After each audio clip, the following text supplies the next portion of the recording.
नमस्ते टीचर्स, कैसे हैं आप सब। मैं हूं सीए सुमित मेहता और आज मैं एक ऐसे टॉपिक के बारे में बात करने वाला हूं जो अभी तक के one of the most requested topic में से एक है। आप सभी फेसबुक और इंस्टाग्राम पे मार्केटिंग तो करते ही होंगे, तो मैं आपको आज बताने वाला हूं 5 ऐसे टिप्स जिनसे आप अपने फेसबुक और इंस्टाग्राम के एड्स को बना सकते हैं और भी इफेक्टिव और एफिशिएंट, और बाकी सब तो फर्स्ट क्लास है ही। ट्रिक्स के बारे में जानने से पहले ये जानते हैं कि फेसबुक और इंस्टाग्राम एड्स होते क्या हैं और किस टाइप के होते हैं। फेसबुक या अगर मैं कहूं मेटा, जो कि फेसबुक की पेरेंट कंपनी है, उसका अपना एक एड नेटवर्क है जिसे मेटा एड नेटवर्क के नाम से भी जाना जाता है। फेसबुक पर आप जब भी एडवर्टाइज करते हैं तो आपके पास ऑप्शंस होते हैं कि आप अपने एड कहां दिखाना चाहते हैं और आप एड प्लेसमेंट सेलेक्ट कर सकते हैं।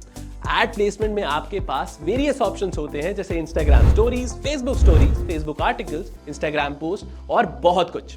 और आप चाहें तो अपने हिसाब से या अपने बजट के हिसाब से किसी भी प्लेसमेंट को चूज करके अपना कैंपेन सेटअप कर सकते हैं। तो फेसबुक मार्केटिंग स्टार्ट करने से पहले आपको कुछ चीजों को ध्यान में रखना बहुत जरूरी है। Number 1 is clear communication.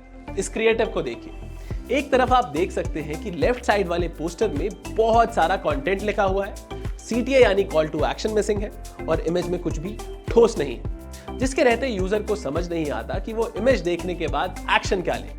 और ज्यादातर यूजर्स को इंस्टाग्राम और फेसबुक पर ज्यादा टेक्स्ट पढ़ना पसंद नहीं है। अब इस वाले पोस्टर को देखिए। ये वाले पोस्टर में आप नोटिस कीजिए, क्लियर एड कॉपी यानी टाइटल और डिस्क्रिप्शन एकदम क्लियर है, लर्न मोर का CTA है और इंफॉर्मेशन जो भी कन्वे करनी है वो सभी इंफॉर्मेशन इमेज के अंदर ही है। तो आपकी एड की कम्युनिकेशन कैसी है वो बहुत इंपॉर्टेंट हो जाती है ये डिटरमिन करने में कि आपका क्रिएटिव कैसा परफॉर्म करेगा और आपकी ऑडियंस उस पर कैसे रिएक्ट करेगी। नंबर 2, ऑडियंस चूज करना बहुत ही ज्यादा ट्रिकी काम है, बट अगर आप सही से ऑडियंस चूज कर पाए तो आपका कैंपेन बहुत ही अच्छा परफॉर्म करेगा। तो फेसबुक पर मेजरली 3 टाइप की ऑडियंस होती है। फर्स्ट इज कोर ऑडियंस, जो आपके बिहेवियर पर, इंटरेस्ट पर, लोकेशन पर और ऐसी बेसिक इंफॉर्मेशन पर क्रिएट होती है। फॉर एग्जाम्पल, अगर आप IIT के स्टूडेंट्स को पढ़ाते हैं और आपका कोचिंग सेंटर दिल्ली में है, तो ऐसे लोग आपकी कोर ऑडियंस में आएंगे जिनकी एज 14 to 19 होगी, जो IIT में इंटरेस्टेड होंगे और दिल्ली में बेस्ड होंगे। Second, custom audience. ये उन लोगों के लिए है जिनके पास थोड़ा डेटाबेस ऑलरेडी है। अगर आपके पास स्टूडेंट्स का डेटाबेस ऑलरेडी है तो आप उन्हें फेसबुक पर अपलोड करके कस्टम ऑडियंस क्रिएट कर सकते हैं और उन पर ऐड चला सकते हैं। अगर आप एकदम नए हैं तो आप एक फ्री टेस्ट सीरीज लॉन्च कर सकते हैं अपने ऐप पर, जिसको देने के लिए बच्चे अपनी डिटेल्स आपके साथ शेयर करेंगे और फिर आप वो डिटेल्स यूज करके अपनी कस्टम ऑडियंस बना पाएंगे और उन पर ऐड चला पाएंगे। Third, lookalike audience. Custom audience का ही एक एडवांस्ड वर्जन होता है लुकलाइक ऑडियंस। जैसे कस्टम ऑडियंस में सिर्फ उन्हीं को ऐड दिख रहा था जिनका डेटा आपने फेसबुक में डाला था।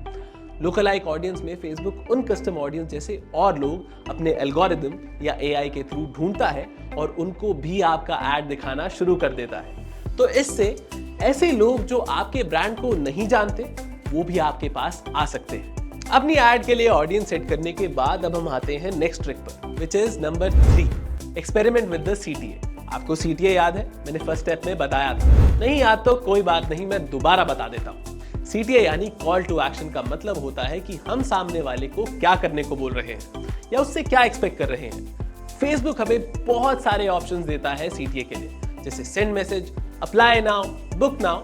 आपको अपने लिए चेक करना होगा कि कौन सा CTA बेस्ट वर्क करता है। अब सिंस आप अपने ऐप के लिए फेसबुक एड्स को यूज करते हैं तो आप डाउनलोड नाउ का CTA यूज कर सकते हैं या फिर लर्न मोर का CTA भी यूज कर सकते हैं। अगर आप अपने कोर्स की बात कर रहे हैं तो आप बुक नाउ का CTA भी यूज कर सकते हैं। Number 4, let your campaign complete the learning phase. अब होता क्या है कि जब आप फेसबुक पर किसी कैंपेन को लॉन्च करते हैं तो कई बार फेसबुक को भी ऑडियंस समझने में या कैंपेन समझने में टाइम लगता है। तो उस केस में आपका कैंपेन लर्निंग फेज में चला जाता है।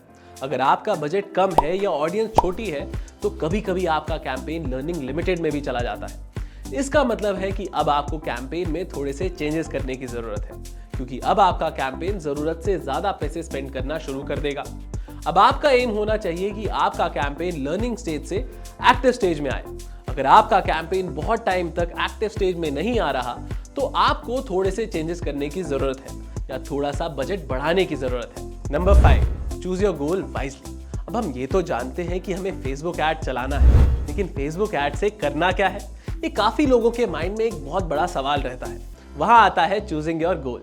अगर आपके पास ऐप है तो आप ऐप इंस्टॉल कैंपेन चलाएंगे, अगर आपके पास वेबसाइट है तो आप ट्रैफिक कैंपेन चलाओगे, अगर आपके पास दोनों है बट अगर आप चाहते हो कि आपकी ऑफलाइन कोचिंग में भी बच्चे आए तो आप एक लीड जेन कैंपेन चलाएंगे जिसमें आप बच्चों की डिटेल्स लेंगे।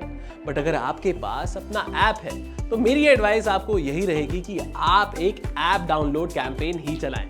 आप अपने लिए 2-3 तरह के एड्स चलाएं और फिर चेक कीजिए कि आपके लिए क्या बेस्ट परफॉर्म कर रहा है और जज कीजिए, क्योंकि शुरू में आपको टाइम लगेगा बट अगर एक बार समझ आ गया तो फिर सब फर्स्ट क्लास है। और अगर कुछ भी इशू आए तो मैं तो हूं ही। तो बस मिलते हैं आपसे अगली वीडियो में। तब तक के लिए इस वीडियो को लाइक कीजिए, शेयर कीजिए और कमेंट कीजिए और चैनल को सब्सक्राइब करना मत भूलिएगा।